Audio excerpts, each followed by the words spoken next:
We're going to talk some college basketball right now because on the line we've got Denver Post writer, Denver Post beat writer for CU, and this weekend CSU, Tom Kensler, who is covering both the Pac-12 conference tournament and the Mountain West Conference tournament. Of course, CU eliminated last night. Their season is over. CSU continues playing tonight. They're going to go against San Diego State. Tom, you with us? I am. Via Skype, Tom Kensler. I see Good Tom. to see you. You actually know how to use Skype, but Tom, next time you come on, have some palm trees or one of the casinos in the background. You got a door behind you. I'm going to give you the Vegas landscape, but it's I've got the backlighting there. Wouldn't have worked. Tom, let's talk about CU first. The fact that their season is over, a loss to Oregon last night. And look, we know what the problem was all year long. Injuries and maybe not real good chemistry of this team. And Tad Boyle has apologized to everybody, including the fans, 100 times about this season. But I want to talk about the guy who beat them last night, Joseph Young, that point guard from Oregon. What a fantastic player, the Pac-12 Player of the Year. But I don't think a lot of people know about this kid because he plays all his games on the West Coast late at night. How impressed were you with this kid? Well, I think that's a lot of it, and I think Larry Scott, he wants to be on at all times, different times of the week, late night, and I think it kind of hurts the league a little bit when you're looking to, when you're on the East Coast, if you want to stay up till 1 in the morning, you can watch Oregon play. But I grant you that. I think he's one of the most unknown, really good players in the country. He can do it all, and I'm not an NBA scout, but I'd take a look at it. I'd take a look at him. Hey, Tom, we've got a big game tonight. If CSU doesn't win its tournament, what tournament will they be in the coming weeks? NCAA. They're in. I think they're in. Of course, I was wrong 4 years ago with CU when, most of us thought they were going to be in the NCAA and they got snubbed. But, I was looking at Joe Lenardi and some of the other bracketologists, and there's difference of opinion on that. Lenardi has them a number 9 seed and not on the bubble. But Jerry Palm, who's probably the other most widely recognized bracketologist, so to speak, he has them at 11 and on the bubble. So we'll see. I mean, they would help their cause if they win. They have 27 victories. Their RPI is 25. That's really good. Yeah, how do you keep them out with 27 wins? I don't get that one. Yeah. So I think they're in good shape. But, we'll see on Sunday. Speaking of tournaments, just to go back to CU for a second, are they going to play in the LPGA, that BMI or TWA? Are there still some of those tournaments out? Have they got any kind of chance to be in NIT or something else? The CBI does take some teams with losing records, and I guess they would be a candidate. But I wasn't out there. But Boyle, reading his quotes since I was at the CSU game last night, it sounds like he says the season's over now. What does he mean by that? He had told us earlier in the week that he would take any tournament. The last one, the CIT that you were talking about, Woody, that's for me. I don't think you're going to that one. Aren't there a couple where you have to actually pay to go? To.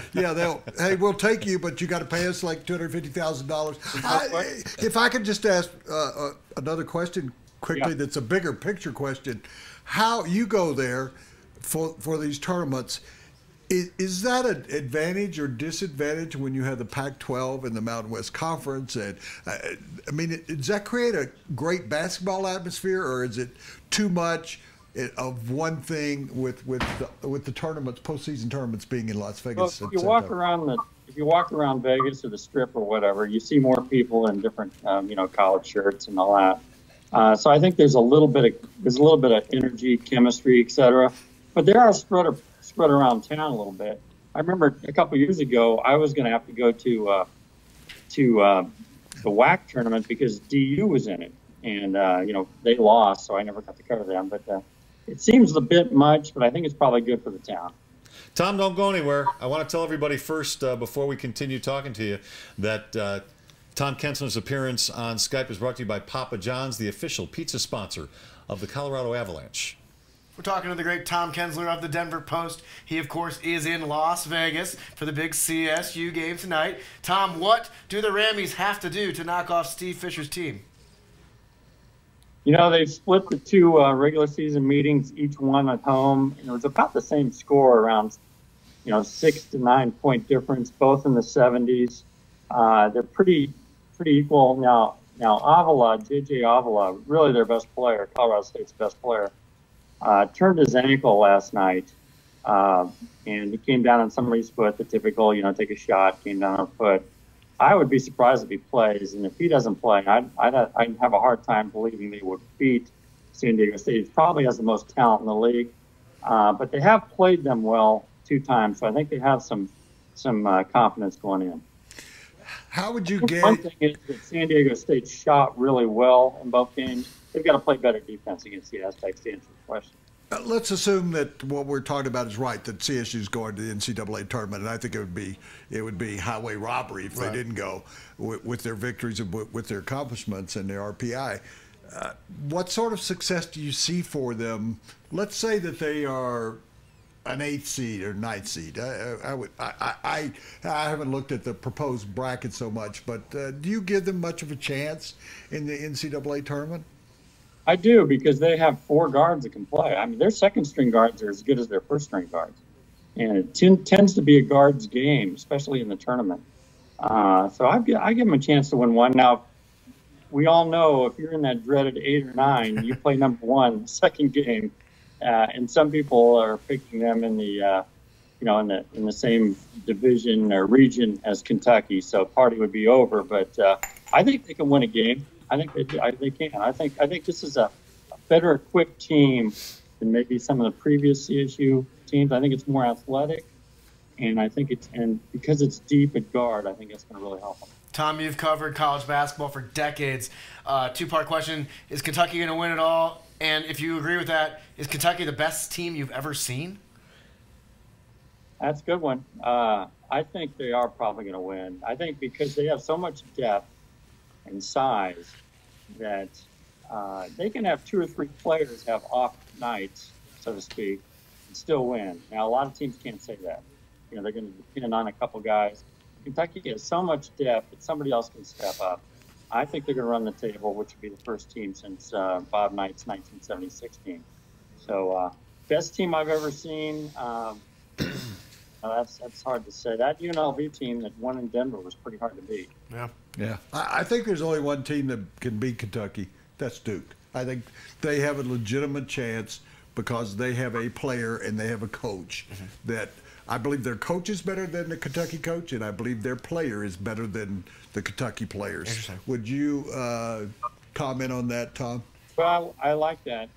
I would say but Okafor, the one thing about, and you're talking about Jalil Okafor, probably better than anybody Kentucky has. True, but he's not a really good defensive player. And Kentucky can really take advantage of that inside. He's got to learn that. I mean, he's got to develop that in the NBA. But he's immensely athletic. I would say that, maybe Wisconsin, if they really have a hot shooting day, I like Arizona to maybe match up. They're tall and athletic.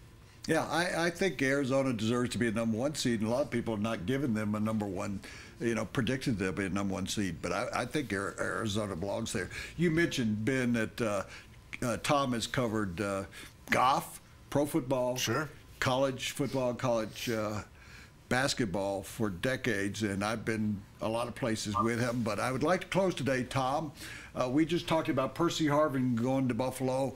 Would you tell us about a famous time you and I went to Buffalo with a guy named Joe Sanchez and what happened at the end of the night on a snowy, cold night in Buffalo? Is this a story you can tell, Tom? Sure it is. Yeah. Okay. There was, 6 inches of snow on the ground. There's no lines delineating parking spaces. Is this what you run after, Woody? Yeah. Yeah, absolutely. Yeah. Apparently, we parked in the handicap spot. I mean, you literally couldn't tell.